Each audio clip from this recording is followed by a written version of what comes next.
क्या हुआ जब जगन्नाथपुरी यात्रा के दौरान एक दिव्य साधु को बस से उतारा गया और फिर समस्त यात्रियों के साथ उस स्थान पर जो चमत्कार हुआ उसे देखकर आपके भी रोंगटे खड़े हो जाएंगे।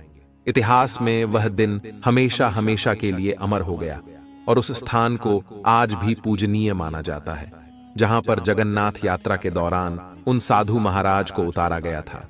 लेकिन इस पूरी घटना के पीछे कौन सा बड़ा चमत्कार छुपा हुआ है, वह आज की वीडियो में हम आपको बताएंगे।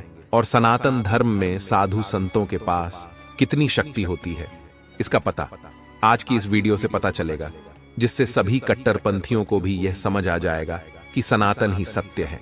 आगे बढ़ने से पहले भगवान जगन्नाथ के सच्चे भक्त इस वीडियो को लाइक करके कमेंट बॉक्स में जय जगन्नाथ जरूर लिखिएगा।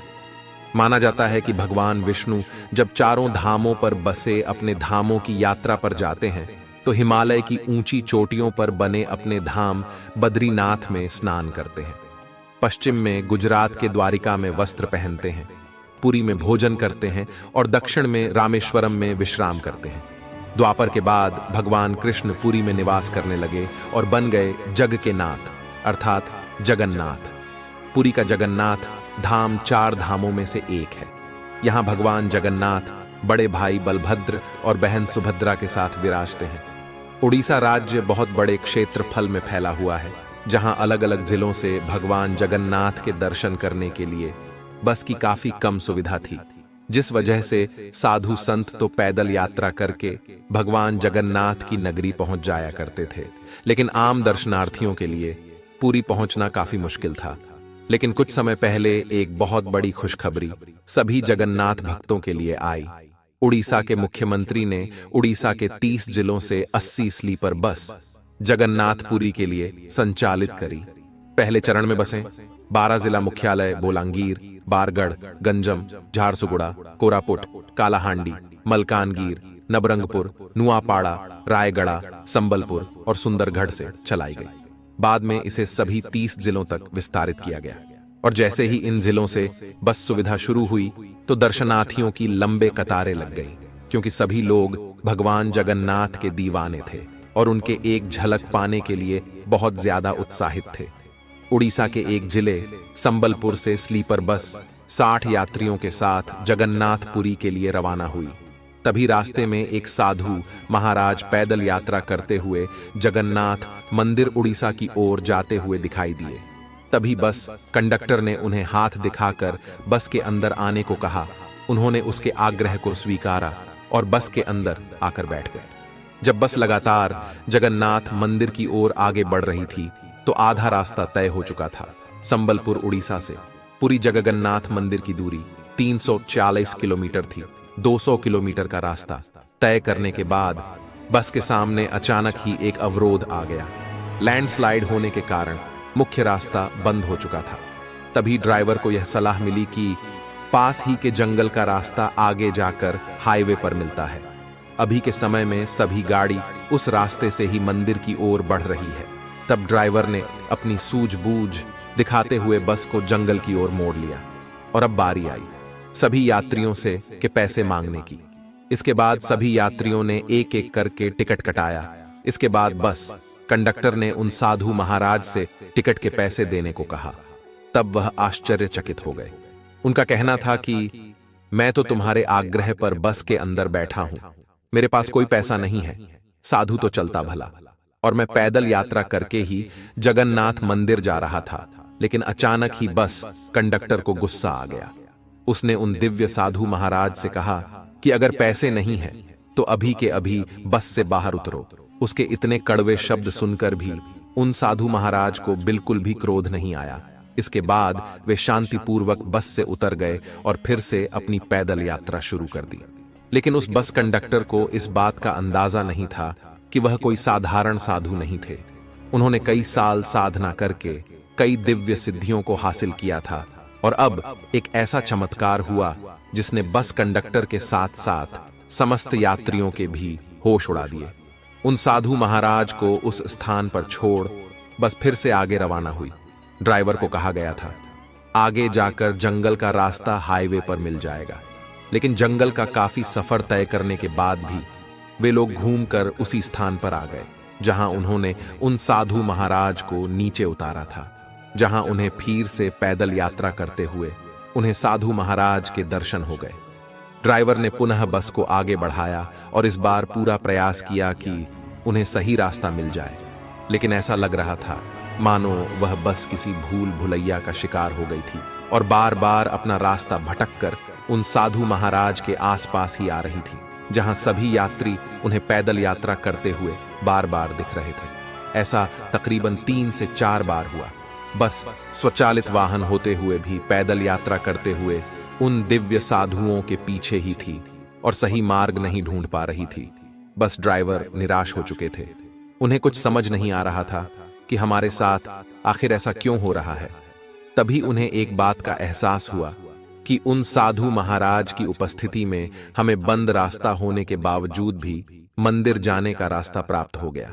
लेकिन जैसे ही हमने उन्हें इस बस से नीचे उतारा, उसके बाद से ही रास्ता सामने मौजूद होने के बावजूद भी हम आगे नहीं बढ़ पा रहे हैं। अर्थात यह उन साधु महाराज का ही चमत्कार है।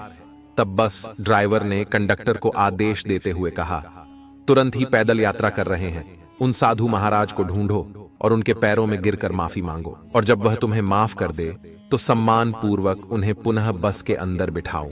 तभी हमारी बस जगन्नाथ मंदिर पहुंच पाएगी।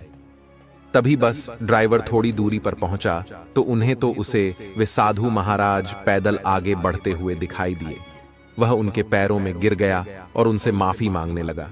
लेकिन वह साधु महाराज काफी शांत और चमत्कारिक थे। उन्होंने उस बस कंडक्टर को उठाया और एक बात समझाई कि भगवान के घर जाने के लिए भक्त को पैसों की जरूरत नहीं होती, जरूरत होती है सच्चे श्रद्धा भाव की।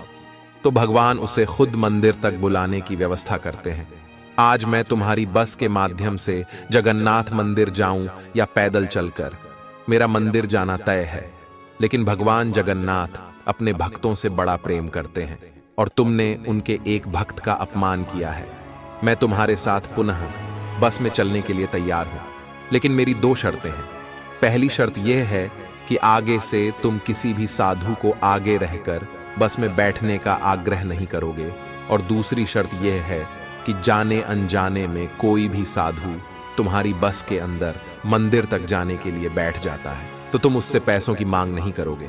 इसके बाद बस कंडक्टर ने उन साधु महाराज की दोनों शर्तों को स्वीकार कर लिया और सम्मान पूर्वक वह पुनः उन्हें बस में लेकर आया और उसी सीट पर उन्हें पुनः बैठाया।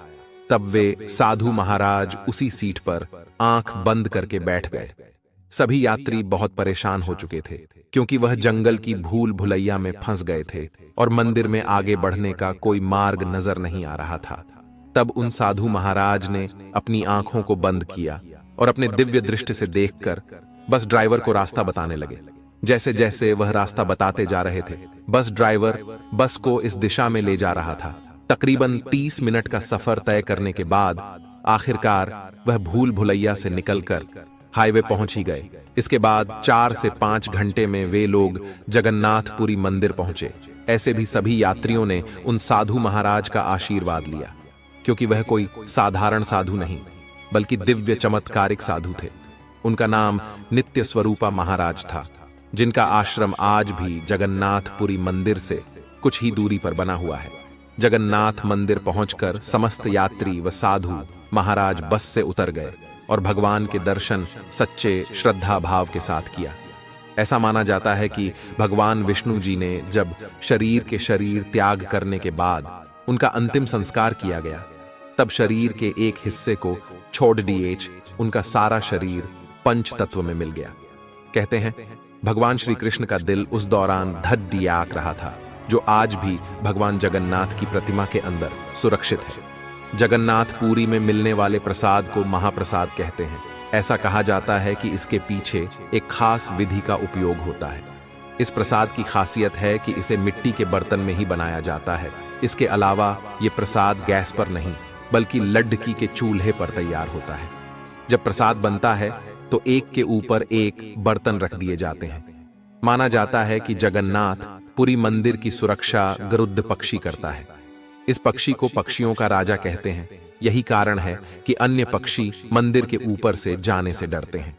दिलचस्प बात तो ये है, जगन्नाथ मंदिर पुरी के ऊपर एक 8 धातु चक्र है, जिसे नीले चक्र के रूप में जाना जाता है। मान्यता है कि ये चक्र मंदिर के ऊपर से उड़ने वाले जहाजों में कई रुकावटें पैदा कर सकता है, इसलिए विमान भी मंदिर के ऊपर से नहीं उड़ते। आशा करते आज की इस वीडियो से आपने बहुत कुछ सीखा होगा, और अगर आपको भी घटना पसंद आई हो तो वीडियो को लाइक करके कमेंट बॉक्स में जय जगन्नाथ जरूर लिखें। हमेशा ऐसी ही सत्य चमत्कारिक वीडियोस देखने के लिए हमारे चैनल को सब्सक्राइब करके बेल आइकन को जरूर प्रेस कर ले। अभी के लिए आप सभी को हर हर महादेव।